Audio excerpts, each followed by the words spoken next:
Λοιπόν, Κωνσταντίνε, πόσο σημαντική είναι για εσένα η καθημερινή υποστήριξη που σου προσφέρει η Vibe Vortex? Η Vortex είναι μια ιδιαίτερη εταιρεία, είναι πάρα πολύ καλή και προσαρμόζεται πάνω στις ανάγκες μου. Πώς σου φαίνεται ο τρόπος που η Vibe Vortex συνδυάζει την παραγωγή μουσικής με τη στρατηγική εικόνα στα social media? Οποιαδήποτε μουσική παραγωγή και να κάνουμε, γίνεται στοχευμένη πάνω μου. Έχει ένα στόχο. Τι σε έκανε να εμπιστευτείς τη Vibe Vortex από την αρχή? Ο επαγγελματισμός και η συνέπεια σε οτιδήποτε έχει την παραγωγή και οτιδήποτε άλλο είναι για την ομάδα. Υπάρχει κάποια στιγμή στην καριέρα σου που σου έχει μείνει αξέχαστη?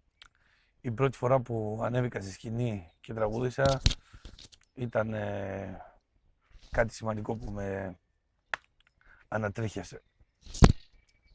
Τι σε εμπνέει όταν γράφεις ή επιλέγεις ένα τραγούδι? Επιλέγω δύσκολα ένα τραγούδι. Το διαβάζω πάρα πολλές φορές, ένα στίχο ή αν έχει μουσική στίχο, αλλά διαλέγω το συναίσθημα, την καρδιά. Ποιος καλλιτέχνης έχει επηρεάσει περισσότερο την πορεία σου?